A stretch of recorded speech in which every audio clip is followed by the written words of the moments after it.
Ya hemos hablado de qué es la creatividad, cómo podemos entrenarla, qué elementos nos sirven para entrenar ese pensamiento creativo y cómo desde diferentes aspectos podemos cada vez recuperar más ese músculo, ese pensamiento creativo. Ahora vamos a entrar a las técnicas de creatividad.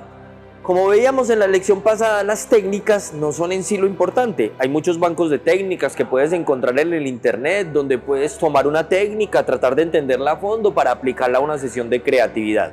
Es mucho más importante que tu equipo creativo, que tú mismo te entrenes en esos preindicadores o prerequisitos de la creatividad para poder, cuando las estés aplicando, que salgan buenos resultados, para que haya mucha cantidad de ideas al principio, para tener criterios para escogerlas después, para que en una sesión, por decir algo de 1 hora, no nos bloqueemos constantemente gracias a los saltos mentales. Una vez hemos adquirido esas capacidades y las estamos entrenando constantemente, hacer técnicas se nos convierte en algo mucho más sencillo.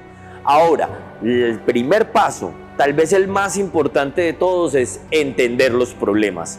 La creatividad y la innovación comparten una característica en común, y es que ambas requieren tener retos muy bien definidos, retos que se entiendan, retos que sean evidentes y que tengan una utilidad, que puedan llegarse a desarrollar de manera correcta. Un error que cometemos muchas veces es salir a hacer retos de innovación o salir a hacer lluvias de ideas sin tener un reto constante, sin tener un reto bien definido. Por eso, el primer elemento, incluso antes de hablar de algunas técnicas, es la definición y redefinición de problemas. Definición de problemas me refiero a cuál es el problema que tengo, cómo lo analizo, cómo lo desarrollo. Y existen diferentes trucos para poder generar esos problemas. Tal vez el más común viene de la metodología Solución Creativa de Problemas o CPS, y es, a la hora de hacer problemas, utilizar frases disparadoras con la palabra cómo. ¿Cómo podría? También me sirve de qué forma podría.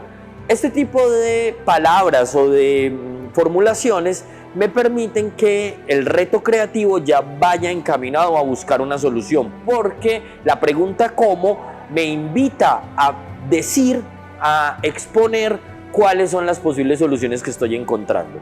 Entonces lo primero es definir bien los problemas. ¿Qué problema tengo? ¿Qué es lo que quiero solucionar? En las empresas es muy común encontrar problemas sin sustento o que ni siquiera sabemos cuáles son sus causas. Es muy común que el jefe de ventas en una empresa diga: hay que vender más, se está vendiendo muy poco, hay que vender más. Ese no es un problema bien estructurado. ¿Por qué no se está vendiendo más? ¿De qué forma lo empiezo a analizar? Hasta que encuentro una estructuración del problema válido. Pero aquí viene el segundo paso: reformular problemas. Reformular problemas consiste en darle muchas formas al mismo problema. Y aquí hay que tener, digamos, cierta habilidad, cierta apertura mental, porque no se trata de que todo suene exactamente igual, no. Puede que un problema sea parecido pero distinto, valga la paradoja en lo que estoy diciendo.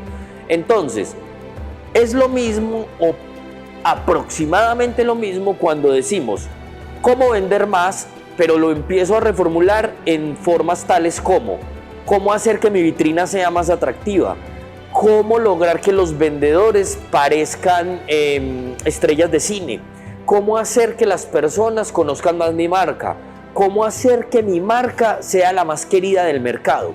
Cuando hago ese tipo de reformulaciones, miren que en ningún momento estoy diciendo vender más, pero sé que el objetivo de esas reformulaciones es vender más. De allí que uno de los ejercicios más interesantes para la reformulación sea este mismo que les acabo de plantear: empezar a darle formas distintas, cambiar verbos en esa formulación para llegar a tener varias formas diferentes, 10, 15, 20. Esas formas diferentes de reformulación te van a permitir que tengas diferentes variaciones en tu lluvia de ideas, puedas cambiar el reto y que las ideas que obtengas de esas diferentes formulaciones sean un gran banco de ideas variado. Ejemplo, estás en la lluvia de ideas en la empresa y empiezas con una pregunta como la que te decía ahora: ¿cómo hacer que mi vitrina sea la más atractiva? De allí van a salir ideas muy interesantes alrededor de cómo mostrar tu producto, cómo hacer una vitrina interactiva, cómo hacer una vitrina que sea más llamativa. Se te podría ocurrir, por ejemplo, una vitrina en la cual hay actores en vivo y en directo en algún momento en una promoción, etc. Entonces, ese ya va a ser un tipo de ideas que te va a permitir mover tu marca. Ahora, una formulación con cómo hacer que mis vendedores sean tan llamativos como un equipo de fútbol famoso, me va a llevar a que yo piense, bueno, por decir algún equipo de fútbol tiene una gran estrella. ¿Cuál sería mi vendedor estrella? Un vendedor que sea el que más atraiga la atención y que a través de él puedan llegar los otros vendedores a hacer ventas.